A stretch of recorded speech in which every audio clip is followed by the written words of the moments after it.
So eto na nga ba yung sinasabi natin mga kapatid, no? Ay.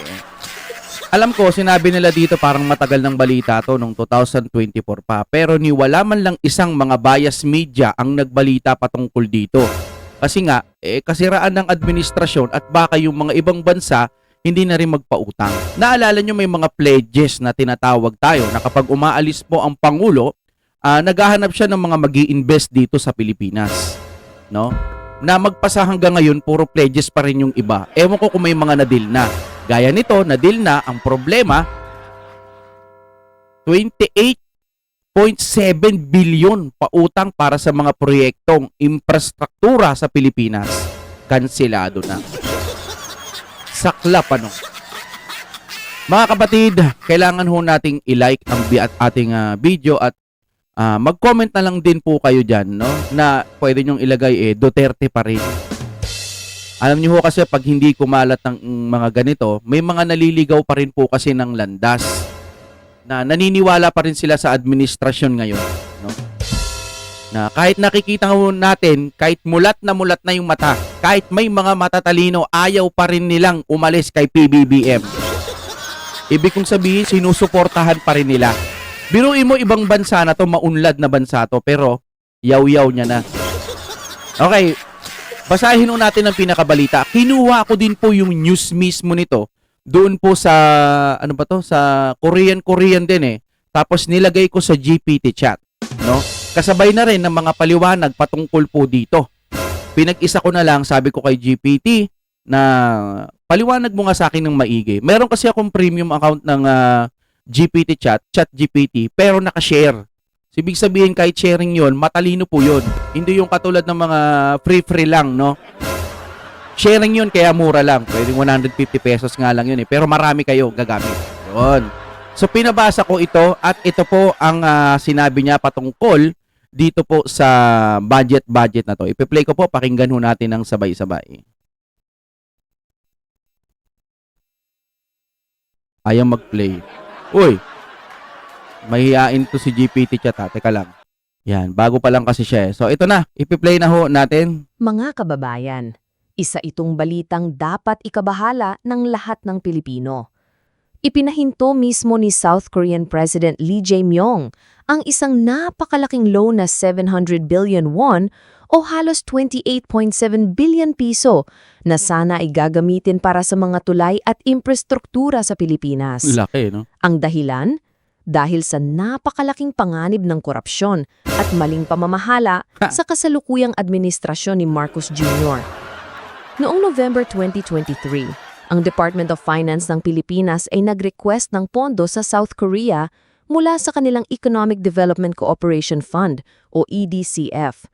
Plano sana nitong magtayo ng mahigit 350 modular steel panel bridges, 210 sa Luzon, 88 sa Visayas at 53 sa Mindanao. Target nitong matapos bago ang 2028 para matulungan ang mga magsasaka at komunidad na makapagdala ng produkto ng mas mabilis. Oh. Pero nang suriin ito ng Ministry of Economy and Finance ng South Korea, nakita nilang delikado at posibleng maging bulok na proyekto. Una, dahil sobrang dami ng site na pagtatayuan, kaya hindi ma-manage at baka hindi matatos ng maayos. Aray ko. Ikalawa, tataas ang gastos dahil hiwa-hiwalay ang permits na kailangang kunin. Ayan, ganito dito sa Pilipinas, no? Permit dito, permit doon, katakot-takot na permit. Kailangan mo muna maglagay siguro bago ka makakuha talaga ng pinaka-permit. Yan, ganyan dito madalas, no? At higit sa lahat, nakita nila ang pattern ng katiwalian. Aray ko. May kasaysayan ng kapalpakan at overpricing ang mga kumpanyang konektado sa proyekto. Oh, gaya na lamang po ng sinasabi nilang catch eye. Naalala niyo 'yon, kapag nagmamaneho kayo, may mga ilaw sa ilalim po ng mga lupa-lupa, anong tawag diyan? 'Di ba? Oh. Ngayon, 11,000 daw talaga yung ino-overprice nila 'yon, pero ang totoong presyo niyon is 1.5, 1.3 lang, no? Grabe ho. So kung malaman pa to ng mga taga-ibang bansa na may mga kurakutan na nangyayari dito sa Pilipinas, ay wala na ho. Wala na hong mag-i-invest dito. Tanga-tanga na lang ang mag-i-invest dito, mga kapatid, no? Biro mo sa ibang bansa na yan, ha? Matatalino rin mga tao diyan. Pero alam na nila yung kalakaran. Kaya siguro ay bachi na tayo rito, mahirap na. ito. Kung ikukumpara natin, noong panahon ng Duterte administration, Yes, ay siya nga pala, medyo bulol itong nagsasalita, pero at least naitatawid naman niya. kahit pa marami ring kritiko, kita ng ibang bansa na may takot ang tao sa gobyerno at Yes. may disiplina. Mm. Hindi ganyan kalala ang mga isyu ng pangungurakot na Sa lumalabas Duterte. ngayon. Pero sa ilalim ng kasalukuyang liderato, malayang nakakaulit ang mga tiwali at ang resulta, tayo mismong mga Pilipino ang nawawalan ng oportunidad at nagdudursa. Mga Nagdurusa. kababayan, ang perang ito ay sapat para makapagtayo ng libo-libong classrooms, ospital, at mga tulay na tunay na makakatulong sa ating kabuhayan. Tama. Pero dahil sa kawalan ng tiwala ng ibang bansa sa ating liderato, tuloy-tuloy tayong nahaharang sa mga ganitong oportunidad. Kaya malinaw, kung hindi mawawala ang korupsyon sa kasalukuyang administrasyon, hindi tayo aasensong bayan. Tama. Ay, tapos na pala yung sinasabi niya, no? So, ayun na nga mga kapatid. Ngayon, meron kasing iba, pinipilit pa rin nilang ipagtanggol itong si PBBM. Kitang-kita nyo na mga sir.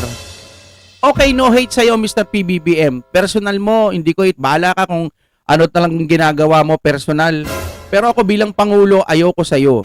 Personal, hindi ko lang, hindi naman kita kilala eh. Bilang Pangulo, hindi ko gusto yung pamamalakad mo. Dati, talagang sinusuportahan ho natin siya. Pero ngayon, hindi talaga.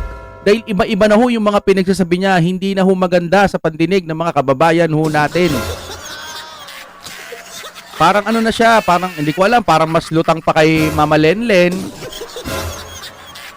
Diba, sabi nga ni BP Sara, yung sa nangyayari pong flood control ngayon, kung siya na mismo ang magsasalita, kung talagang seryoso siya na imbestigahan itong flood control project na to, malamang isang araw lang tapos na.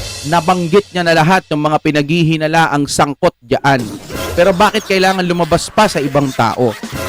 At uulitin ho natin, hindi lang po kontraktor ang may kasalanan dito.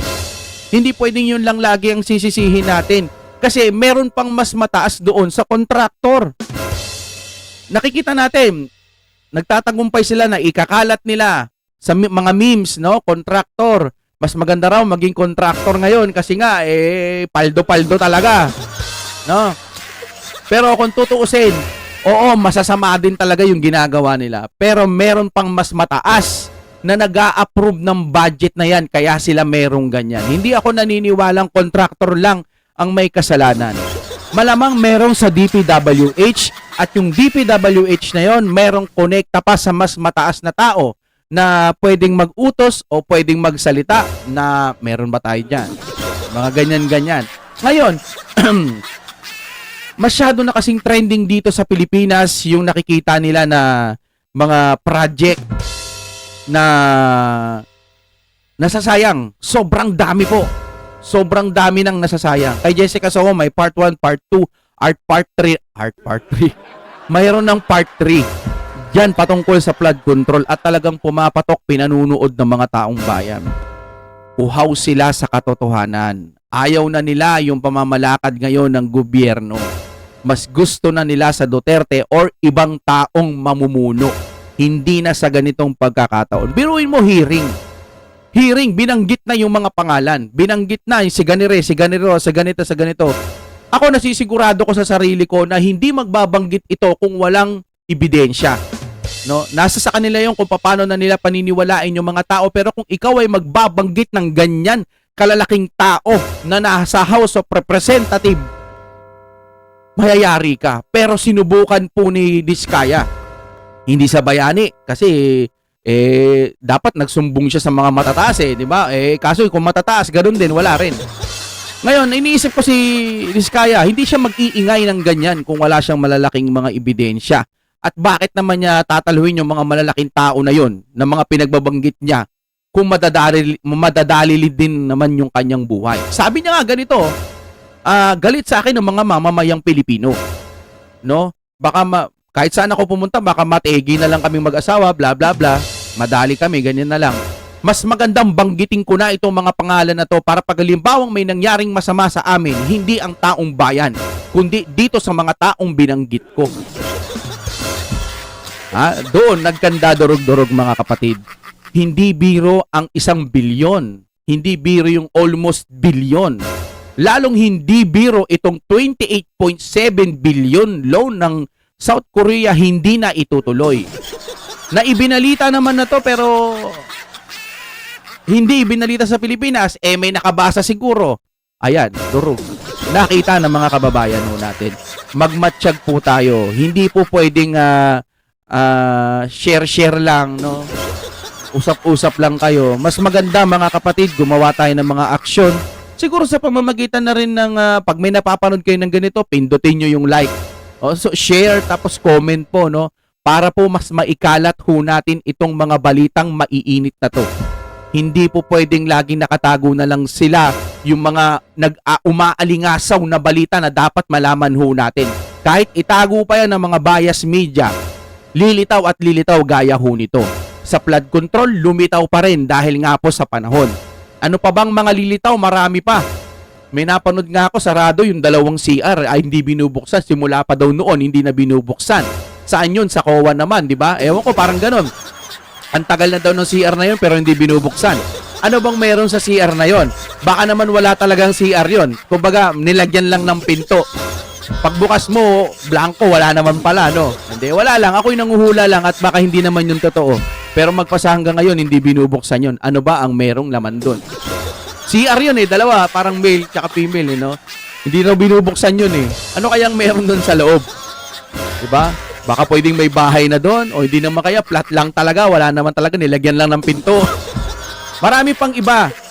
Hindi lang po sa flood control, marami ding ibang mga project gaya ng mga tulay. Sa DPWH, hindi lang sa DPWH, marami pang sangay sa gobyerno, dapat po malaman ho natin kung ano na ang nangyayari. Itong ating leader, sa ayaw nyo at sa gusto, napaka-weak ho talaga. Pasensya na, pero yun ho talaga ang paniniwala ko. Maraming salamat sa inyong panonood. Kung gusto nyo naman ng mura na at mabilis na internet, nandito na ang Fiber ni Juan. Maaasahan, kaya tawag na. Baka meron na sa inyong lugar ang Fiber ni Juan. Oh my God, we're back again.